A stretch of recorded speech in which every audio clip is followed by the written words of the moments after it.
AWS data centers are guarded by perimeter fences, biometric scanners, and heavily reinforced vaults.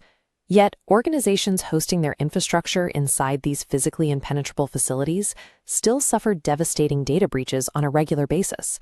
Companies deploy millions of dollars into cloud environments, only to have their entire infrastructure compromised by a single automated script. Cloud breaches occur when attackers exploit customer misconfigurations. Exposed as 3 buckets, leaked user credentials, and weak identity permissions provide the actual entry points for most modern cloud infiltrations. This chart outlines the AWS shared responsibility model. The solid foundation at the bottom represents what AWS secures: the physical servers, networking hardware, and the data centers themselves. The top half represents what you must secure: your identity access, your virtual networks, your data encryption, and your applications. If your root account lacks multi-factor authentication and an attacker acquires the password, the structural integrity of the underlying AWS hypervisor offers no protection. The attacker simply logs in and assumes control. Surviving in the modern cloud requires moving away from a traditional perimeter mindset toward a continuous, robust defense-in-depth architecture. Identity and access management represents the primary entry point for a cloud compromise. This diagram illustrates a standard credential theft vector. A developer accidentally commits an active AWS access key to a public GitHub repository. Automated bots scrape that repository, steal the key, and immediately provision expensive EC2 instances to mine cryptocurrency, generating a massive bill in minutes. To prevent administrative takeover, the root account requires immediate lockdown. You must delete its access keys, enforce multi-factor authentication, and restrict its use strictly to emergency account recovery. For standard daily operations, attaching the administrator access policy to a user account creates an unnecessary, high-risk single point of failure. If that user is compromised, the entire environment can be dismantled. This visual scale compares a wildcard administrator access permission, which exposes every service in your account, against a highly specific custom policy. By defining exact actions like allow EC2 start, you implement the principle of least privilege, restricting access to only a single targeted node.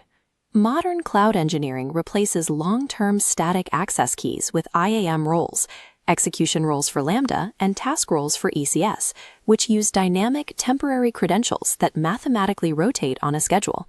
To verify these policies, AWS provides IAM Access Analyzer, which uses automated logic to identify resources shared with external entities and detect unintended public access. Identity functions as the definitive firewall in the cloud, governing every programmatic interaction between your resources. Once identity is secured, the next layer of defense is the virtual network itself. Default VPC configurations often deploy resources with direct pathways to the internet. This diagram maps out an exposed network path. An engineer leaves port 22 open worldwide for SSH access. Because the port is exposed, an automated brute force attack successfully bypasses the perimeter and directly reaches a database. A resilient topology restructures this flow. Load balancers are placed in public subnets to act as a buffer, while application servers and databases are migrated into deeply nested private subnets entirely disconnected from the Internet gateway. This isolation is enforced by 2 mechanisms. Security groups act as stateful virtual firewalls applied directly to resource interfaces, while network access control lists act as stateless, hard boundaries applied at the subnet level. Rather than opening inbound ports for SSH or RDP administration, engineers can use AWS Systems Manager Session Manager. This provides secure, fully auditable shell access without exposing any ports to the internet.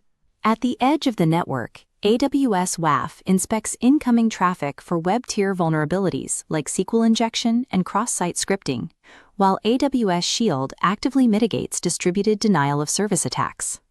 Properly architected subnet segmentation systematically eliminates direct external network paths to your sensitive data tiers. Even with secure networks and strict identity controls, the data payload remains the ultimate objective for an attacker. Here we see the anatomy of an S3 leak. A bucket configured with public read access allows an uninterrupted stream of sensitive customer documents to flow directly to the open internet. Securing this storage requires a precise configuration triad, enabling the account-level block public access feature, turning on bucket versioning to recover from overwrites, and requiring MFA delete to prevent unauthorized destruction. Furthermore, all data at rest must be encrypted using the AWS Key Management Service. This applies across S3 Opdress, Elastic Block Store volumes, relational databases, and Elastic File Systems. To actively audit storage, Amazon Macie deploys machine learning models to continuously scan buckets, discovering sensitive data that engineers may have inadvertently left exposed. Finally, application credentials should never be hard-coded into configuration files. They must be injected securely at runtime using AWS Secrets Manager or Parameter Store. If an attacker managed to bypass your identity policies and your network firewalls, extracting properly encrypted and vaulted data yields nothing but mathematically useless ciphertext. A perfectly architected environment remains vulnerable if you cannot observe the traffic moving through it. This diagram demonstrates the necessary telemetry pipeline. CloudTrail records every internal API call. CloudWatch monitors system metrics and triggers security alarms.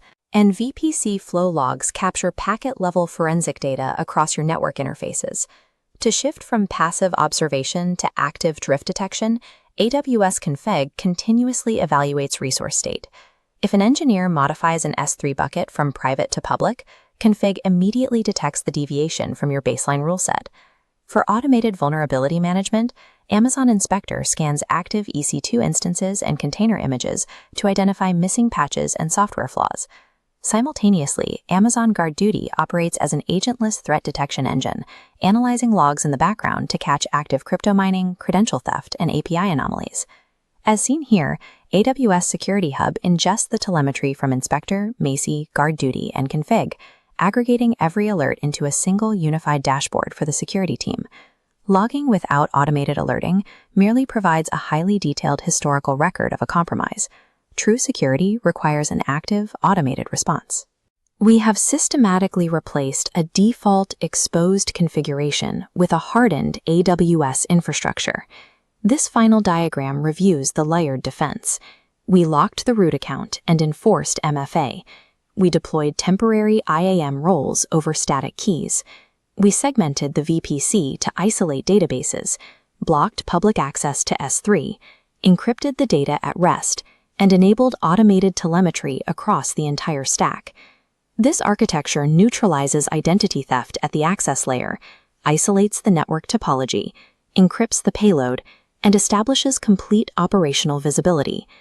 AWS security functions as a continuous state machine, requiring automated drift detection and constant architectural vigilance.